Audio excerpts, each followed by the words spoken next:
If I were to ask you which scratch remover is best, have you tried any of these scratch removers yourself? Allow me to set this up for you. Here I have three, count them, 1, 2, 3, different types of car paint scratch removers. Scratch, repair, and renew, to quote Turtlewax here on your far right. Let me apply some context. So here I have the Volkswagen Passat 2020 model, white paint. Shooting some other videos on it, talking about wet sanding. Maybe you watched them, they've already been uploaded.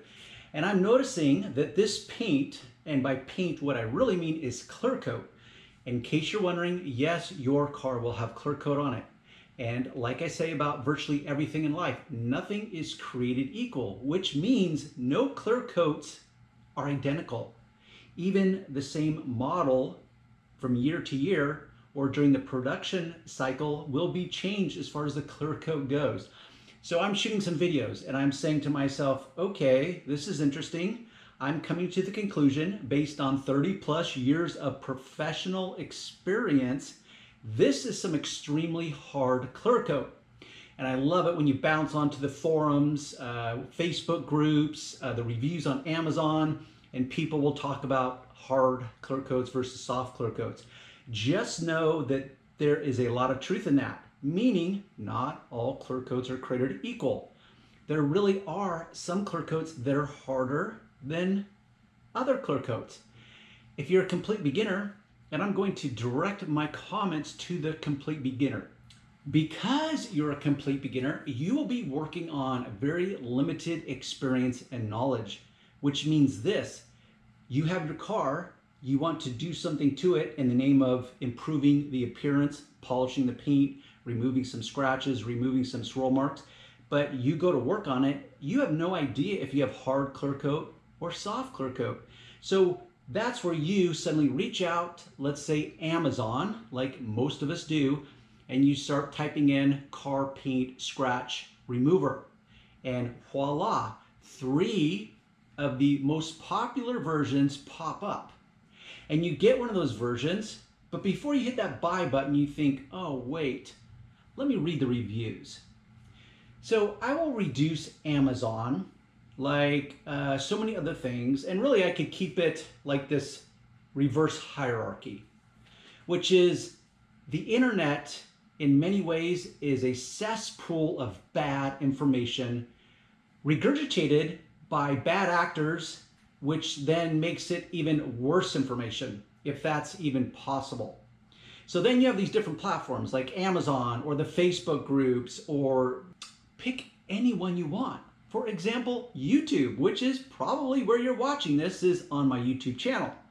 And you think, oh, okay, what compelled me to watch this particular video? Is it because I have a scratch on my car and I wanted to see some reviews? Is it because I am a subscriber to Darren's channel and I wanted to see what his latest rant was? Who knows? The problem with the internet or any social media platform is that everyone gets the microphone. So there's no metric, there's no bar that you have to meet to get over in order to voice your opinion, which brings me back down to this, which is specifically like Amazon. So here I am doing a little research in preparation for shooting this video. And to fall back on my earlier context, which is me shooting videos on this particular car, which is, wow, this is some seriously hard clear coat. Now, I don't know if this has a ceramic clear on it. Ceramic clear coats were developed, well, quite a long time ago. Clear coats in general were developed in the mid-80s, but ceramic clears were developed to be incredibly hard surface protection for your base coat / color coat, depending on who you're talking to. So your car literally has a clear layer as the top surface. Ceramic clears, not to be confused with ceramic coatings, that's a completely different animal. Ceramic clears is a unique chemistry, a unique type of clear coat that is very, very hard, which is both the good news and the bad news. Good news is that it's harder to scratch up and mar up. The bad news is that it's harder to do any kind of correction to it. Whether you're removing scratches, swirl marks, whatever, it's going to be more difficult. Which, to kind of bring this all in the moment, is like, okay, I've got to clarify something. Because often, it's kind of like, let's say you are a guy looking to get into the detailing business. And you complain, because I do consulting with people literally all over the world. When it comes to developing their business, growing it, how to deal with customers, you name it, I get asked it. And often there's this common complaint, which is, man, I'm tired of dealing with cheap customers. And they want to lowball me and they want to grind me on the price. And I say, well, okay, who's really at fault here? Are you as a detailer at fault because you have not displayed or educated your customer enough where they can appreciate the value that you bring to the table? And if you did, then perhaps they probably wouldn't try to lowball you on the price. Or is it the customer's fault because they're just cheap and they want everything for nothing? What does this have to do at the moment? Well, it's what I might call unrealistic expectations.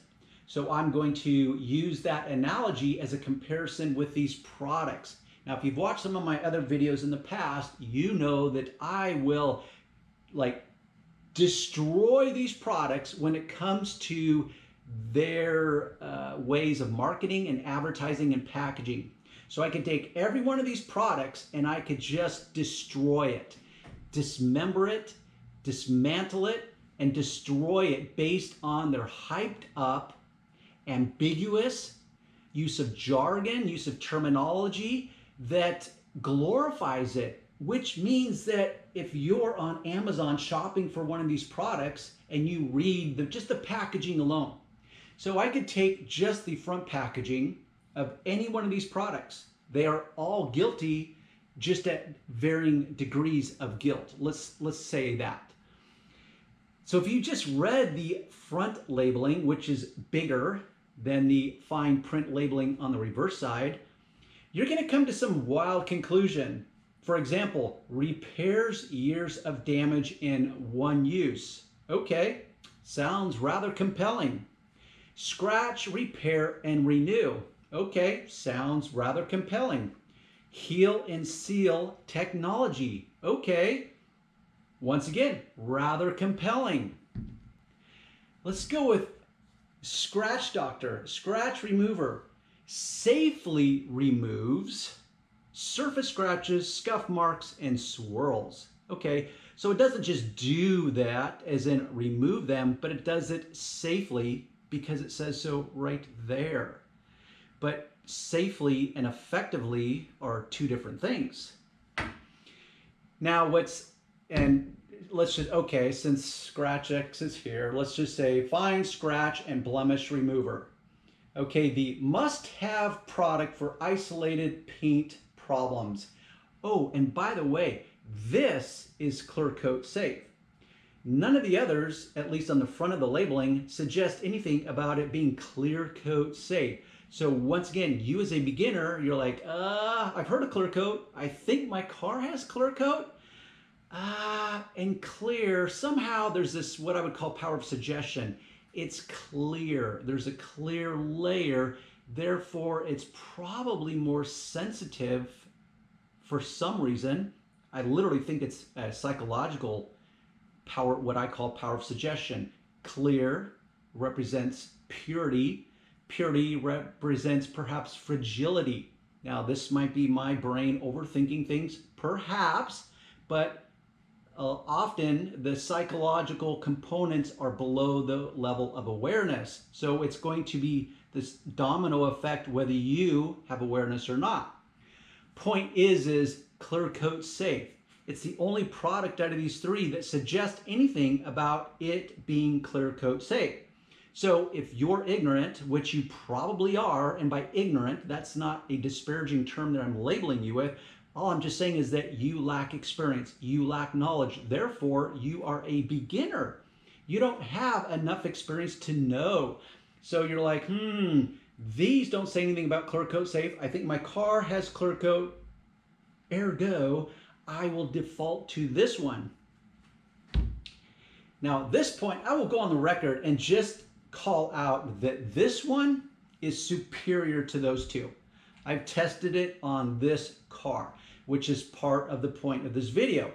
Extremely hard clear coat. So I've got to ask that question, who is at fault here? So when you read the reviews on Amazon, and I don't know if you're aware of this, but under most products, they'll have a review and they'll give it a star rating.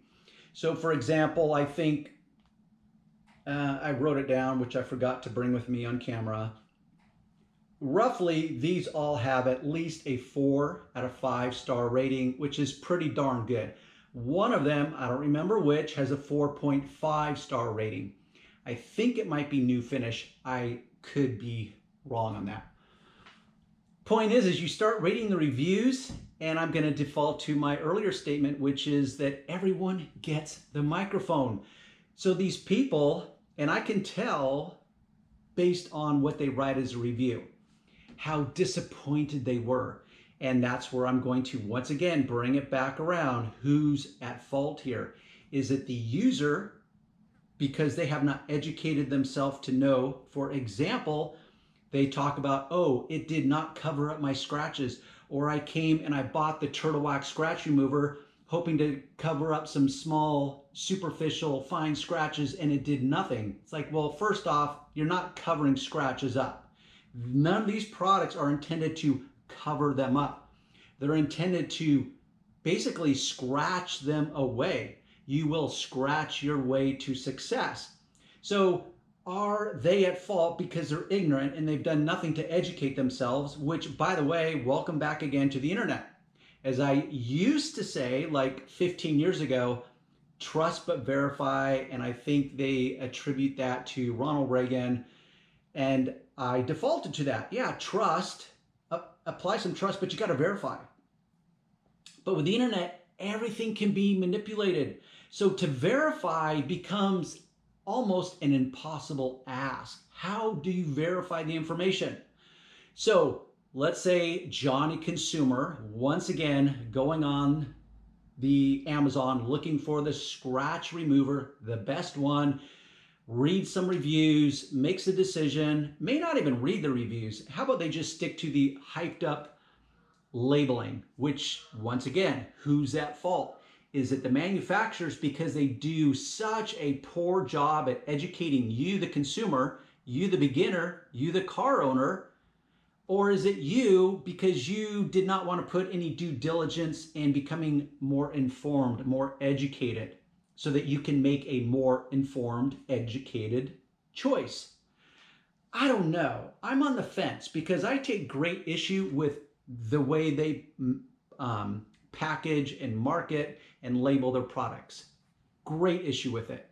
But I also take great issue with people that are on this instant gratification mode, which pretty much is most of society. And technology only develops that and grows that to an even further disturbing level than it already is. So, what is the one thing that these have in common? Which actually is way more than one thing. So let's let Darren's brain dissect this moment for a moment, which is, first off, these are all retail products, which means they are packaged and advertised and marketed to the average schmo, the average, what's called lay person, someone that is not a practitioner, is not an expert in this stuff. So they all market to the retail group. They all use their own hyped up jargon and terminology, every single one of them. They also do not take the time to educate you as the consumer. For example, if you go to their websites, or you don't even have to go to their websites, by the way, you can just bounce onto Amazon, or I should specify that you can remain on Amazon, because in this moment, we're actually already on Amazon looking for the best scratch remover, because you as a car owner have decided you've got some scratches that are unwanted and you want to remove them. And you want to do it effectively, safely, and simply. So there you are, already on Amazon, and you can watch videos. You can watch videos of people that have uploaded videos and have done their own review on them. Or you can watch videos that perhaps the manufacturer themselves have produced, and you can watch those. So what they will do is they will fabricate these kind of dramatic moments and manipulate it so that the results that they want you to see in order to separate you from your money by buying their product versus the competition's product, they will misrepresent. I can't think of a better word than that. They will misrepresent the moment.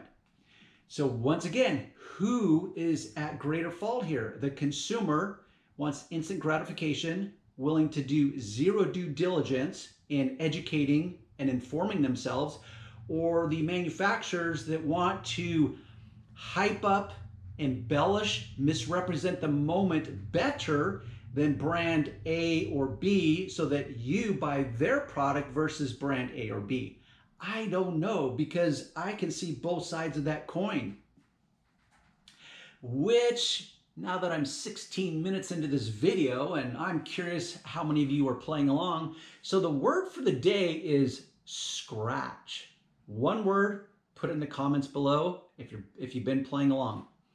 But what they do not, and I mean they, as in the manufacturers like this, is they do not do is educate you. Specifically this, as in hard clear coat.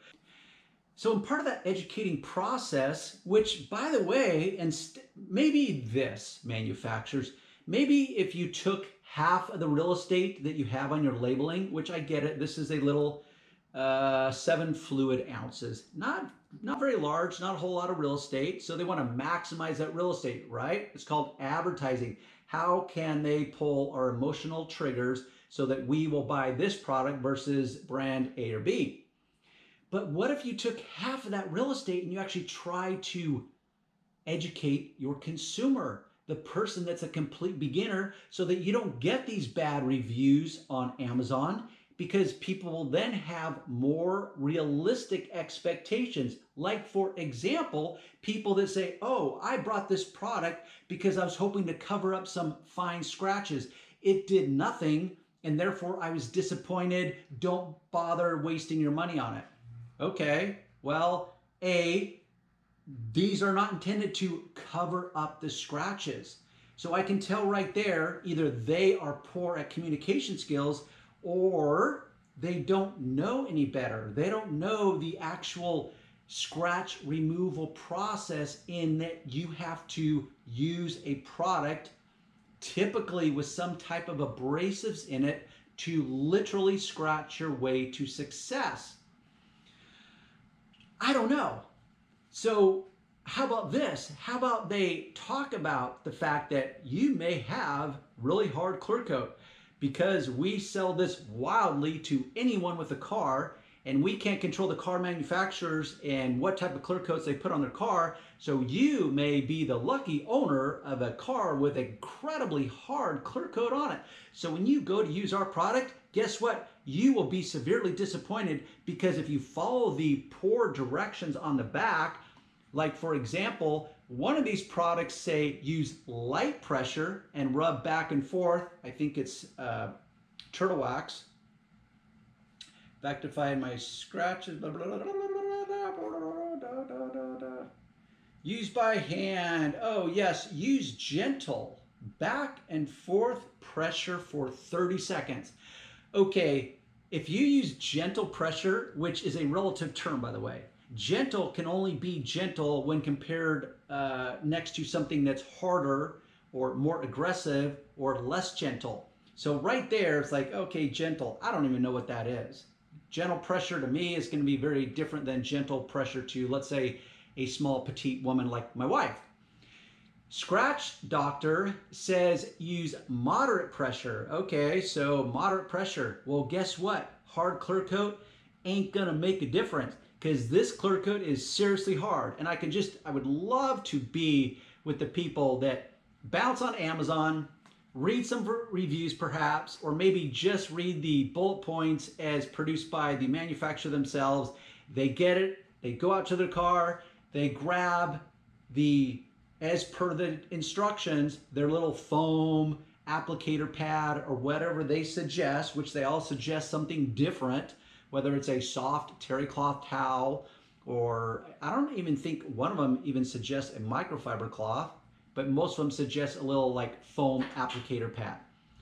I would love to be there and just to witness their disgust, their disappointment, their frustration because they're following the directions. They watched the video that was posted on Amazon, like, wait, I'm doing everything properly, correctly, and still I'm not getting the desired results. This product sucks. Well, does it really suck? Or maybe I suck as a consumer because I didn't want to educate myself. I just noticed I got some scratches on my car and I thought, I want those scratches gone. I really don't want to put work into it. I certainly don't want to pay someone to take care of it, someone that actually knows what they're doing. So I'm going to bounce on. I'm going to spend $9 to $12 of my money, wait 2 days, it comes in the mail, go out and be severely disappointed because it did not produce the results that these manufacturers claim it will do. Okay, you know what? This really was not intended as a rant. Because now that I've got your attention, I'm going to cut there because I'm 22 minutes into it. And I'm going to show you on this very hard clear coat how disappointing these 3 products can be and why I assign good blame to Scratch. What is this called? Just Scratch Repair and Renew by Turtle Wax. This reigns supreme compared to these other 2 products. So I will film and edit both, and I will cross-link and cross-reference both videos so you can watch it.